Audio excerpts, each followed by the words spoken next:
William Shakespeare put it this way: "Our doubts are traitors, and make us lose the good we oft might win by fearing to attempt."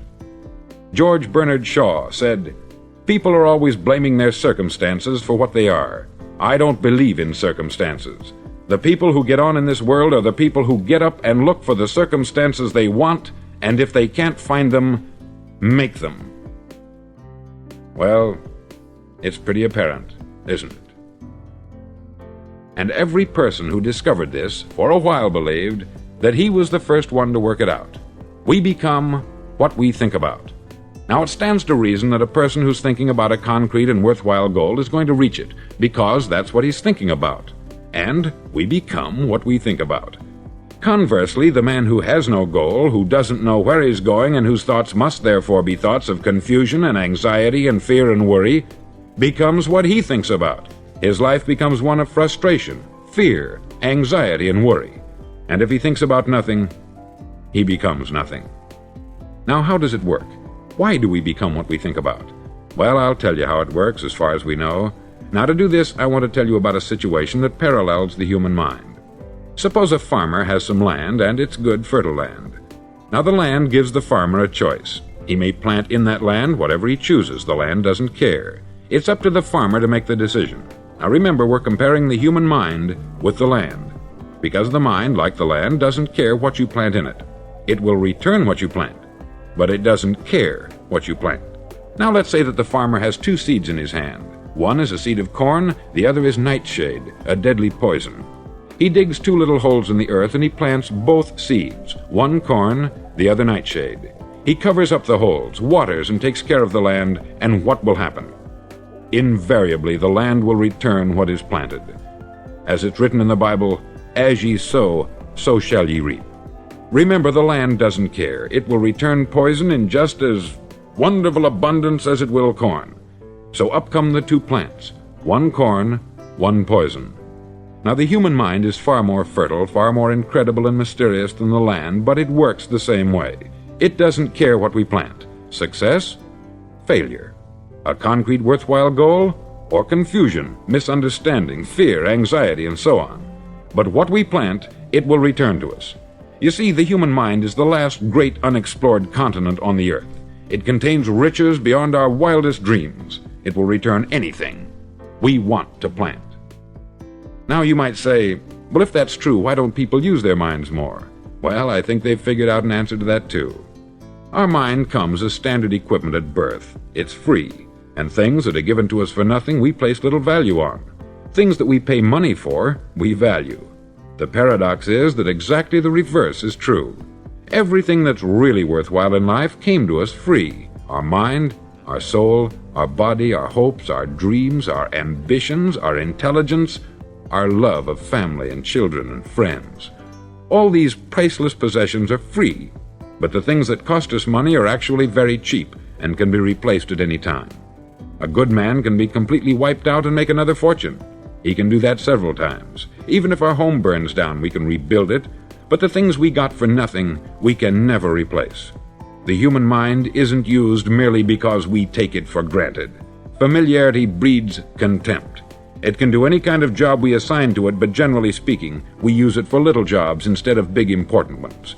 Universities have proved that most of us are operating on about 10% of our abilities.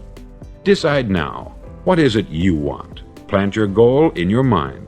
It's the most important decision you'll ever make in your entire life. Do you want to be an outstanding salesman, a better worker at your particular job? Do you want to go places in your company, in your community? All you've got to do is plant that seed in your mind. Care for it. Work steadily toward your goal, and it will become a reality. It not only will, there's no way that it cannot. You see, that is a law, like the laws of Sir Isaac Newton, the laws of gravity. If you get on top of a building and jump off, you'll always go down. You'll never go up. And it's the same with all the other laws of nature. They always work. They're inflexible.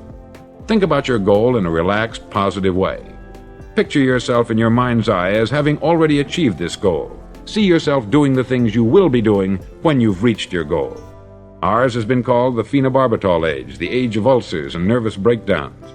At a time when medical research has raised us to a new plateau of good health and longevity, Far too many of us worry ourselves into an early grave trying to cope with things in our own little personal ways, without learning a few great laws that will take care of everything for us. These things we bring on ourselves through our habitual way of thinking. Every one of us is the sum total of his own thoughts. He is where he is because that is exactly where he really wants to be, whether he'll admit that or not. Each of us must live off the fruit of his thoughts in the future, because what you think today and tomorrow, next month and next year, will mold your life and determine your future. You're guided by your mind. I remember one time I was driving through Arizona and I saw one of those giant earth-moving machines roaring along the road at about 35 miles an hour with what looked like 20 tons of dirt in it, a tremendous, incredible machine, and there was a little man perched way up on top with the wheel in his hands guiding it. And as I drove along, I was struck by the similarity of that machine to the human mind. Just suppose you're sitting at the controls of such a vast source of energy. Are you going to sit back and fold your arms and let it run itself into a ditch?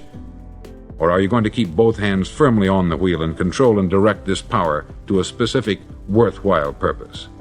It's up to you. You're in the driver's seat. You see, the very law that gives us success is a two-edged sword. We must control our thinking. The same rule that can lead a man to a life of success, wealth, happiness, and all the things he's ever dreamed of for himself and his family, that very same law can lead him into the gutter.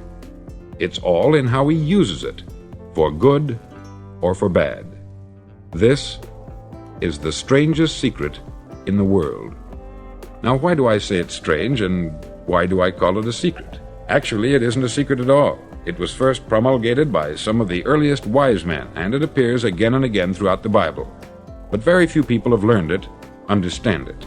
That's why it's strange, and why, for some equally strange reason, it virtually remains a secret. I believe that you could go out and walk down the main street of your town and ask one man after another what the secret of success is, and you probably wouldn't run into one man in a month who could tell you. Now, this information is enormously valuable to us if we really understand it and apply it.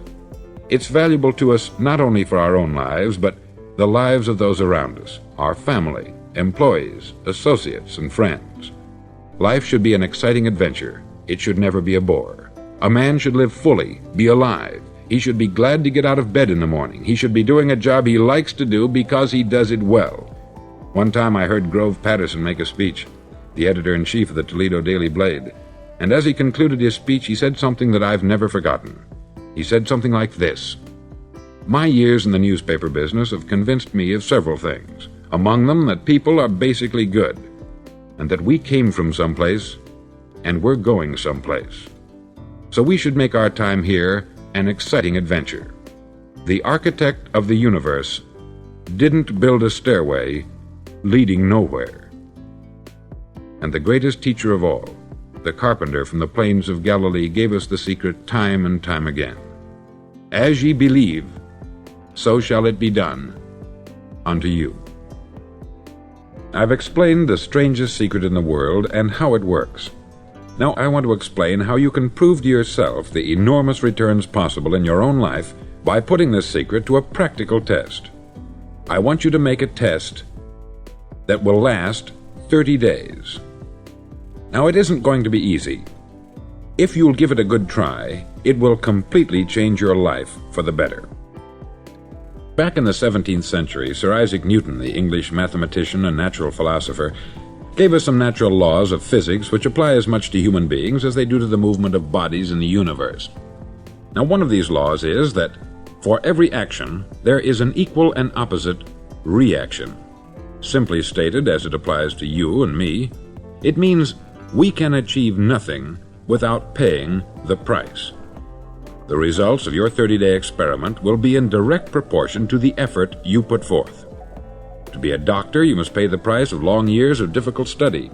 To be successful in selling, and remember that each of us succeeds to the extent of his ability to sell, selling our families on our ideas, selling education in schools, selling our children on the advantages of living the good and honest life. But to be successful in selling our way to the good life, we must be willing to pay the price. Now, what is that price? Well, it's many things. First, it's understanding emotionally as well as intellectually, that we literally become what we think about, that we must control our thoughts if we're to control our lives. It's understanding fully that, as ye sow, so shall ye reap.